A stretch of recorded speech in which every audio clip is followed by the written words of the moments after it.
Bienvenue, la breakfast centrale avec moi, Johansen. Hello. Oh, fantastic. You should have said the breakfast in French, though.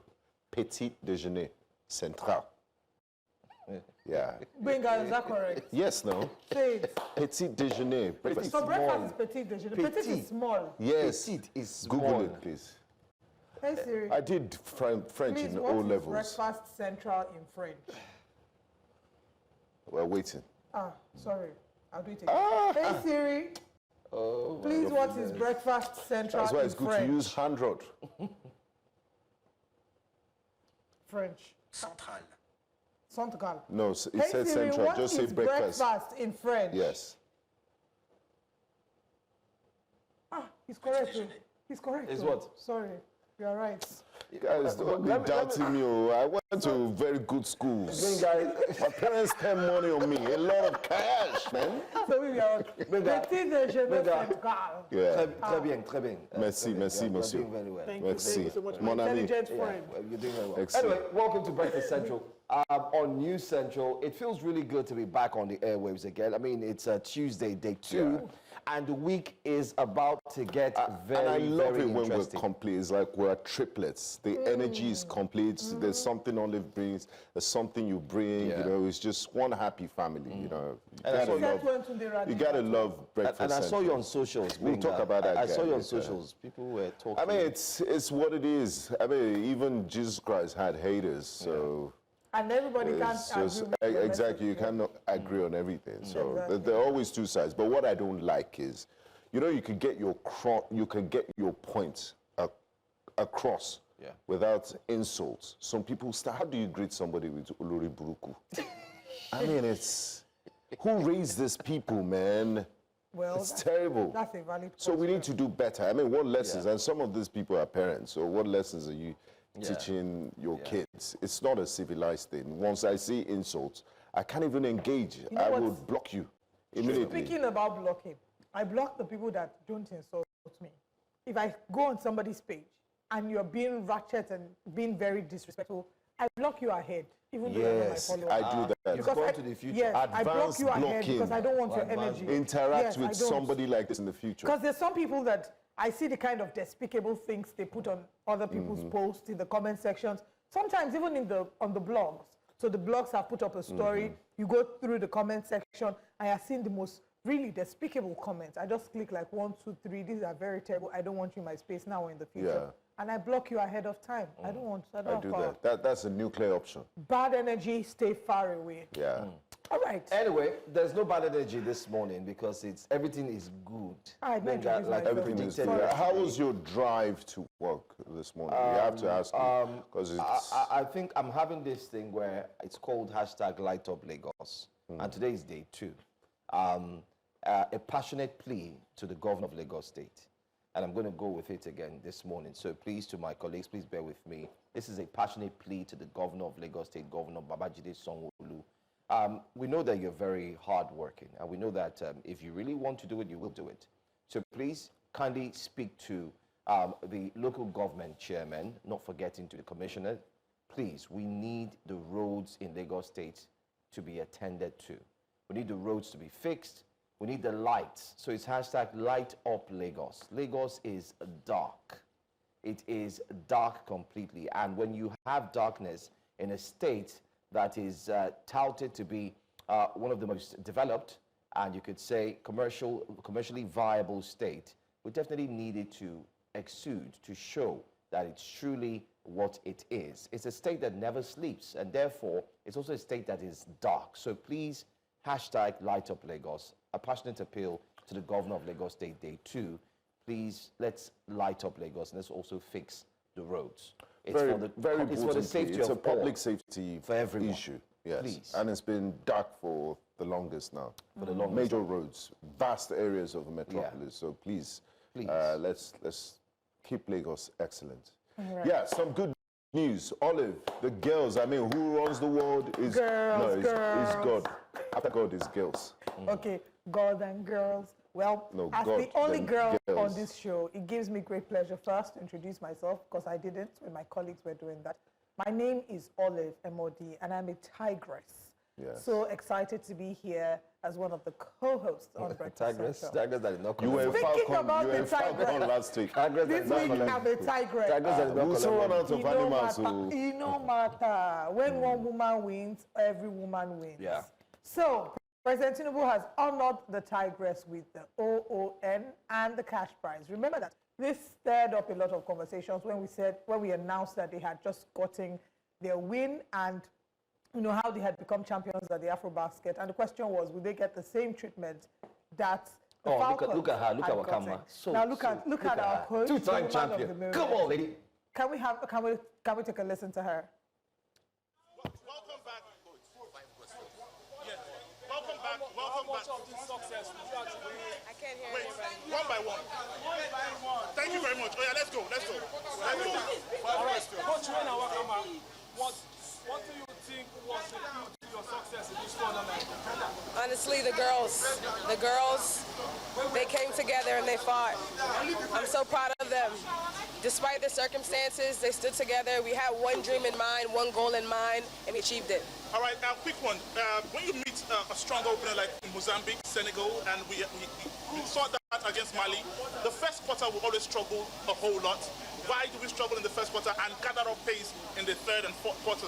Sorry. I mean, we're going against, these are other great teams. They're great teams. It takes time for us to also come together, but we're going up against great countries, great players. These are all professional players. So in your final match against Mali, I report one of the players work with everything in mind. And what did you tell you to make the end? Yeah, that was halftime. So halftime we had a hard speaking. We had to pull it together. We had some unlike things that were not like us. We went down, we were up by 8 and then we lost the lead. So I went to them and said, hey, we have to win this game. We have to, and we did. OON National Honors for Team.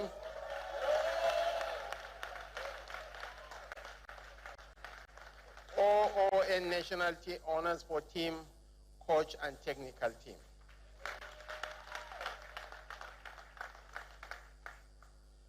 $100,000 for each player.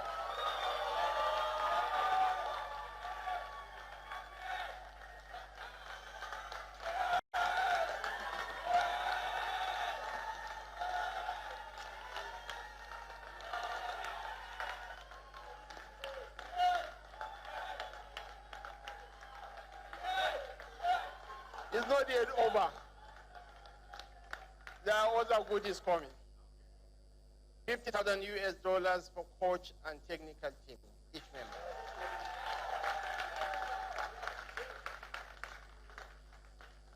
And wait for the final icing on the cake. 1 plat each for players, coach, and technical team.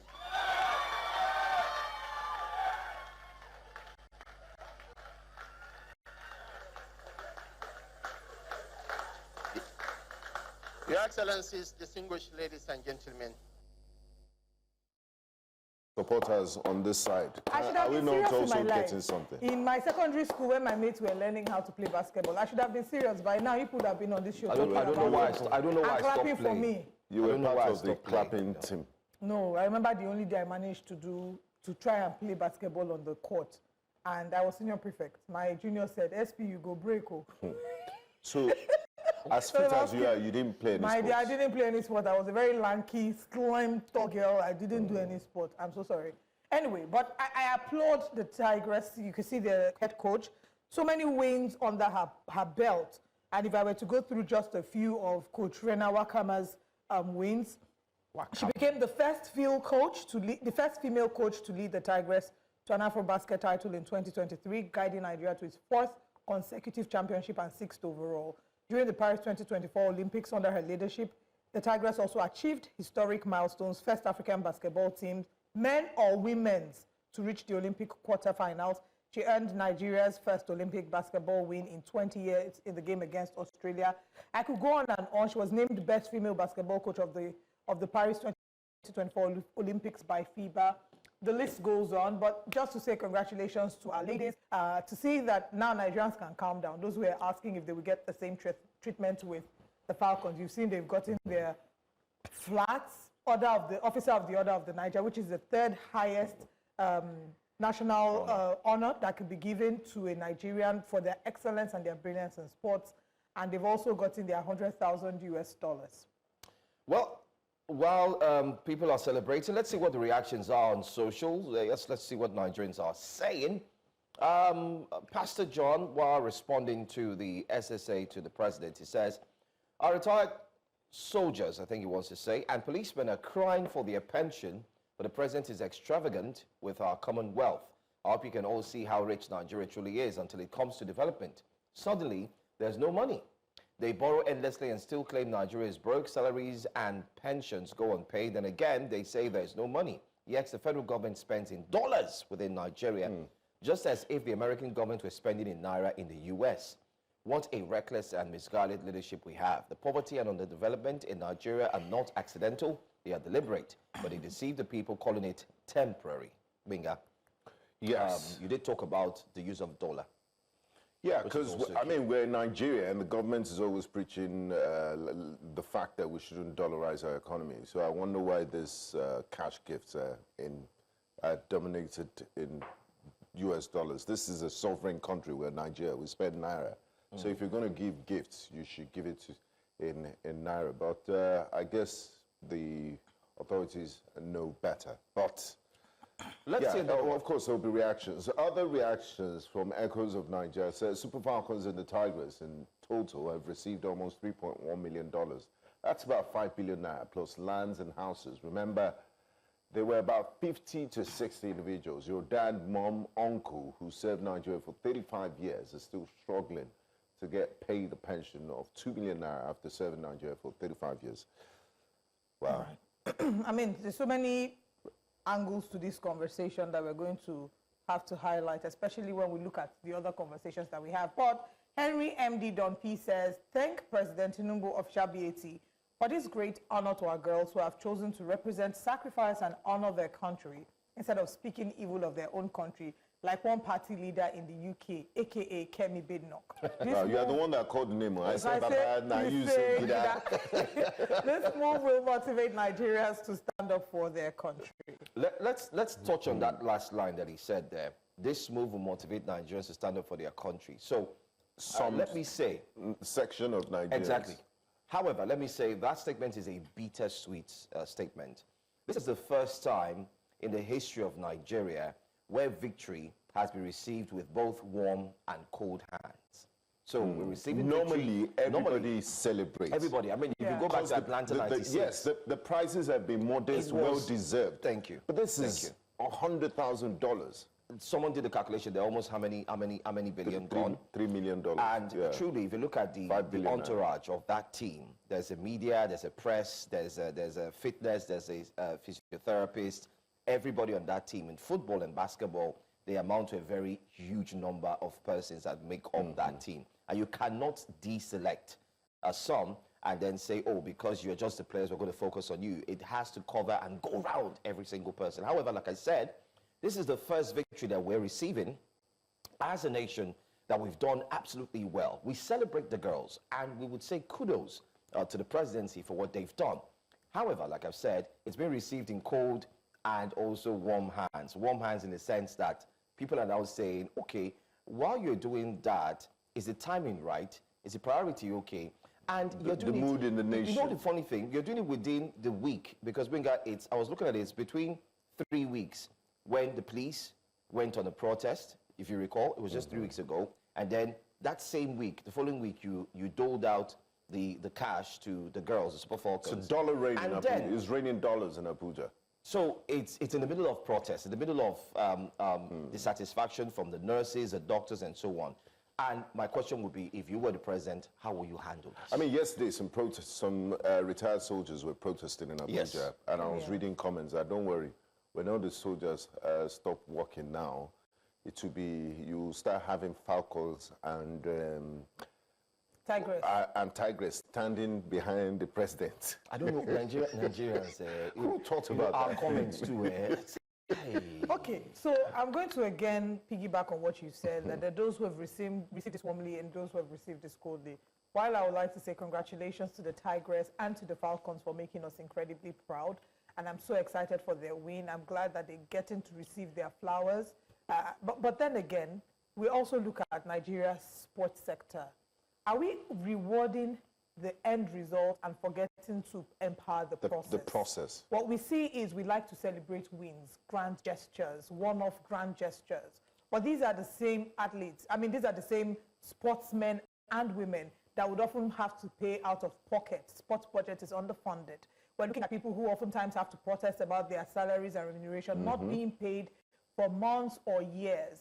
So while, I mean, it's also another angle to look at, ask ourselves, are we using sports as a public PR tool, you know, to make the government look beautiful? Again, congratulations to the girls. I'm happy that they each get this money because they deserve it. But let's not also overlook the other ones who are behind the scenes. If you look, a number of these people, a number of these women who are part of the team, some of them were not people who grew up and worked here in Nigeria, and that's not criticizing them in any way. I'm saying this to say we need to create an environment that encourages sportswomen within Nigeria to thrive and be a part of what is happening on the global scene and be able to represent Nigeria on the foreign scene. We don't want situations where they start here in Nigeria and before you know they are harvested by other countries who see their worth and who have, you know, eligible grounds for them to thrive. So permit me to quickly jump on this train you've started. And if we say it, it's going to make a lot of persons shed tears. As we speak now, there are many basketballers who are crying while the celebration is going on. And let me explain just why. go to National Stadium soon. That's where I'm going to. Let's explain why. In case you do not know, for our viewers who are watching, while this is seen as a very laudable gesture from the presidency, do you know that the Nigerian Professional Female Basketball League, which is the Nigerian Basketball League, the Female Basketball League, has had one sponsor in a long while, which is Zenith Bank. So it's called the Zenith Basketball League. The federal government has been at loggerheads in terms of the body, which is the Nigerian Basketball Association, which is supposed to take care of the basketball league, both for the male and the female. There has been a tussle that's been going on for as long as you can remember. And these basketballers, number two, most of the girls who won this tournament for us, they don't ply their trades here in Nigeria. They ply their trades outside of the shores of the country. So outside of the shores of Nigeria, they are catered to, they train well, they play in the leagues, they play in the colleges, but the ones back home here are being given bread agigi with their akara, and then you see them in the stadium training, putting their effort. So these are the ones who will be disgruntled, that while the president is rewarding the hard work done, not for respect to them, we need to look at the administration. The president should also look into the people that are representing the country and the grassroots. The entire sports administration. Which is very key. And that's the dark side of this. So maybe in our I trust the sports team, and I know that our sports team would angles, also like this. Lady and gentlemen, fantastic. You've hit the nail on the head, and hopefully it's a wake-up call for us to have an all-encompassing look at our sports sector. Yeah, we don't want to just general, have like and it shouldn't be, because what she said is, you're rewarding the end result. You don't know how it started, and we should also build a grassroots. So, I mean, it's motivation. Just win by any means necessary. Forget all the akara and beans. Just win, and your reward will be waiting for you in Abuja in dollars. Okay, let's now move on from that story to our next story. And there has been cries for help intensifying around the country as flood has engulfed Lagos communities. Yesterday, we had our reporters from different parts of the country. It was a heavy downpour in Lagos, Nigeria, and we could see the result: cars, houses engulfed in floods. The resultant effect we'll start to see from today with those who drive the Mercedes-Benz brand. A number of them are going to weep because, you know, but mechanics will be smiling to the bank. Mercedes and floods don't do well at all. And then the mechanics, of course, you know, so it's not been the best of times. Goodness. These are pictures of what the reality is in communities. Ijede, Yaba, you know, Ikorodu, Agungi. Yesterday we saw Bernard, you know, reporting from Agungi. So it's really a very, very crazy time. There are those who, of course, made the funny jokes about how I want to live on the island, I want to live on the island, Sea Island. But it's not just the island that was even plagued. the mainland. even the mainland, again, brings about a question about how do we deal with these floods? Flood preparedness. How prepared are we? Lament had warned about floods that were going to, that was going to take over communities in this season. How prepared were we? Is it a case of our drainages being blocked?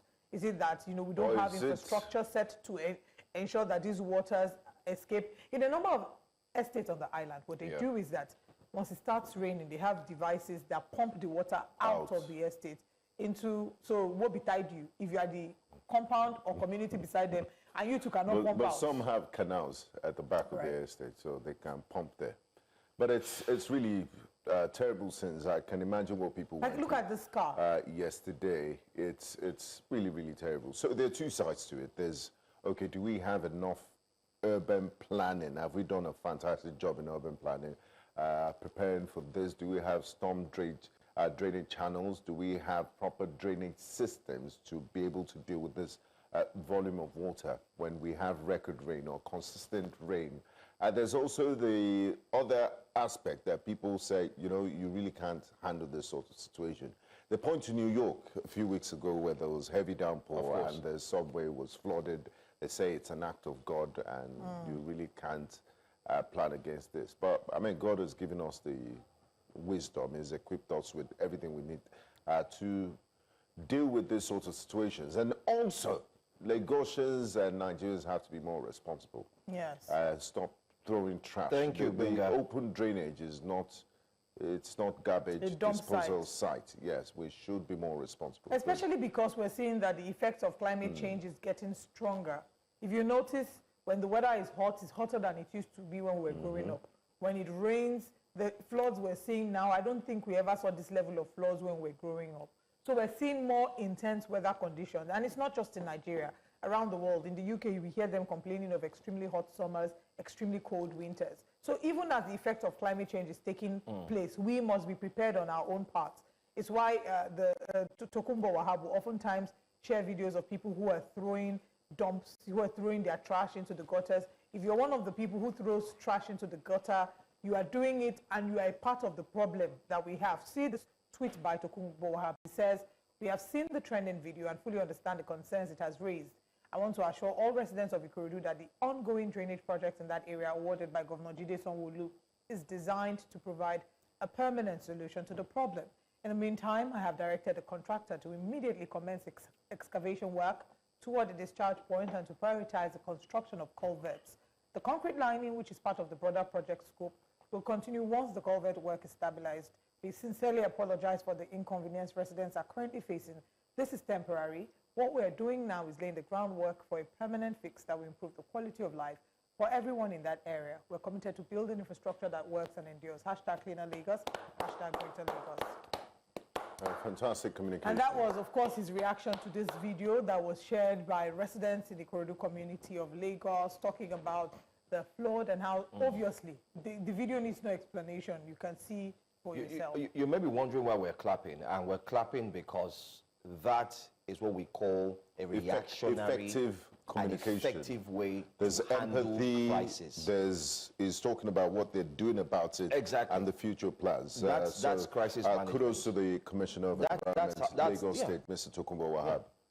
That's how you handle it, and I think he's done well. If he had kept quiet, then there will be a problem. But he came out and spoke about it, and that's why we're saying well done. Good way to handle situations like that. However, let's take reactions and see what Nigerians had to say about the flooding. If you were in some parts of Lagos, you would understand. This is a proper way to communicate with people you serve. Not looking for the evil man that assaulted your land and whatnot. Okay. Meanwhile, things like this would be good for the Civil Engineering Department of LASSO and UNILAG to come study and proffer solutions. Help the students become real engineers and in turn help the nation. Why I like your statement, I think you should run away from the ethnic bigotry you try to add into that conversation. It's not necessary. We're going through a lot, so bringing in the Igbo man into the situation does not add any iota of importance. More than 16 years of APC in Lagos, a mega city that did an IGR of almost 900 million. Let me correct you. Let me correct you. Did almost 900 million naira, not dollars. Let me correct him. 1.4 trillion. Exactly. In naira. 1.4 trillion naira. Take note. Because we want you, don't be using dollars. Everybody's using dollars now. All right? Didn't have a proper drainage system. We have not even talked about sewage system. Oh, shame, no, they catch you now. Well, you do have your concerns, and I think this is also one to register. Been talking about similar issues like this in Lagos for long. It's not about Lagos, it's a fundamental Nigeria issue. Pastor Adeboye was right. Our problems need spiritual intervention. I'd say no, it doesn't. Exactly. It never does. It will never. Once the rain stops, it might be forgotten, and then we'll cause wahala again next year. That's from Obina, who said that. Toye Joseph says, I sincerely don't understand why the environmental team will pack the drainage and leave the dirt. This is my biggest problem in We see this a lot. As you're packing it, they should be clearing it immediately. I accosted one of them. I said, Ejo, Emabino, in my small Yoruba, He sounded so... And he said, they want it to dry up. So that when it dries up, it will turn to, then they come and pack it. I'm like, but you people are doing it when it is raining. Why didn't you do it when it was sunny? So that's my reaction. Clean it up on to time. The tweet by Tokumbo Wahab. I understand the tone, the empathy, and being able to respond to the professionalism. However, the question is, the things that are causing this issue, were they there before now? Was any move made to sort it, to ensure that it didn't degenerate into this? Could we have avoided this? And how do we ensure that we're not having situations where there's a negative outcome or a negative reaction, and then Nigerians come out to cry, and then we have a very polite response, rinse, repeat, and nothing is really done? Are we going to have to face this issue again? Because the rains will still come. I mean, in fairness to the Lagos State government, the Lagos State Ministry of Works has this department called Drain Dogs. They go around to desilt gutters and clear waste from time to time, even during the dry season. But like Joe said, the problem is sometimes they leave this waste there without packing it immediately, and then it becomes a hazard to road users and all of that. We need to step up, knowing that climate change has intensified extreme weather patterns. We need to do this all year round and step up.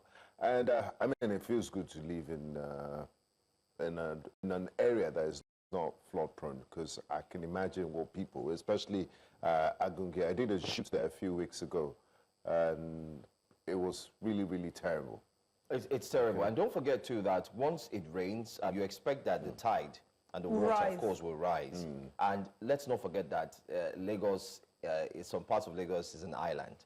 Whether you like it or not, those on the island, Victoria Island, Sandfield. And this is a part, this picture on our screen, this video rather, it's off 3rd Mainland Bridge. Yeah.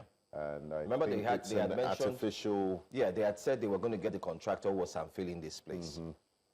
It's been months yet, they haven't still mentioned, the contractor and why. But then again, what we're saying is Nigerians brace up. Nimet has said that it's going to be a 3-day rain, it will still rain. So expect that. I think this is where you start thinking of virtual work. If you could work from home, please do. Some people didn't go to work yesterday. From Ghana. Some didn't go. It's virtual work. So I'll do Breakfast Central from, the airports there, and then show you what's happening, and one nice. Okay, no, it won't have the same feel. No, it will have the same feel. I'll be giving you updates. Charlie, I'm here in the Accra region of the continent. Speak to management. Let's see if it works. By the way, Ghanaians have said Igbo must go. That's a conversation for another time. That one, Meanwhile, while the president was celebrating the basketball, the Tigress, some people were angry. They started protesting yesterday. Well, they were not angry about the Tigress. They were angry because they're demanding their outstanding dues, and rightfully so. Again, we see this play out in different sectors of the economy. The nurses and the midwives asking for certain doctors. We see this happen. The teachers. This time around, it is the ex-soldiers. You can see them, 3rd, 4th quarter voluntary discharge soldiers of 2023. You can see a number of them out there asking for a change. But let's take a look at this video, and when we come back, we'll share our thoughts.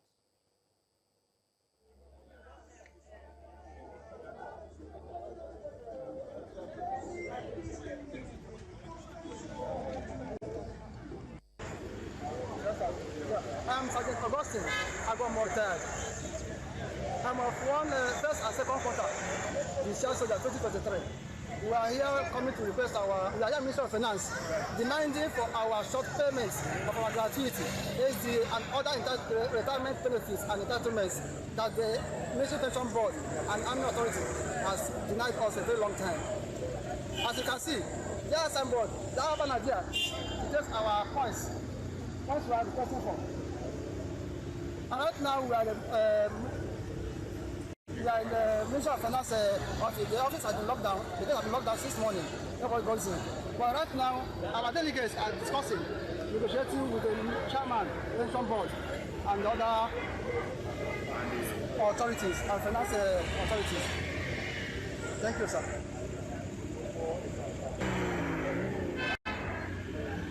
Well, as you can see, these short payments, they paid us since last year. I mean, these sort of videos are heartbreaking. These are men that have committed life, sweat, and blood to the defense of Nigeria's territorial integrity. And it's been a tough time for soldiers in the last 15 years. Since the advent of Boko Haram, they've lost so many of their colleagues. It's not an easy job to do. Your life is constantly at risk. And they serve their nation to the best. And what you expect is, you know, things should work seamlessly. Once they're retired, they should get their gratuity and all payments that are due to them. But unfortunately, it's one bureaucratic issue or the other. We saw them in front of the Nigerian Ministry of Finance trying to get it. I mean, it's somebody's job to make sure these processes are seamless. So why are they not being paid? And I don't think it's a money problem. Just so you understand what their key grievances is, it includes non-payment of statutory entitlements, which includes shortfalls in gratuity, security debarment allowance, parking allowance, 43 months of unpaid salary arrears, wage award palliative payments, additional 32,000 monthly pension increment. So obviously, the retirees claim the Military Pensions Board refused to honor adjustments tied to the new national minimum wage because they were discharged on July 4, 2024, before the budget capture. So it's heartbreaking. Well, the country can afford it, right? Yeah, well, so with the previous tweets we've seen, people have said since you can award the Tigress and the Falcons, then you should be able to pay their monies. But let's hope that the presidency will do the needful, and we're going to urge them to try as well to look into the cases of the nurses, the doctors, the former military, and also the police. I mean, these soldiers are people that gave their life to serving their country, protecting their country from external aggression, and the very least they deserve is getting what is entitled, what they are entitled to.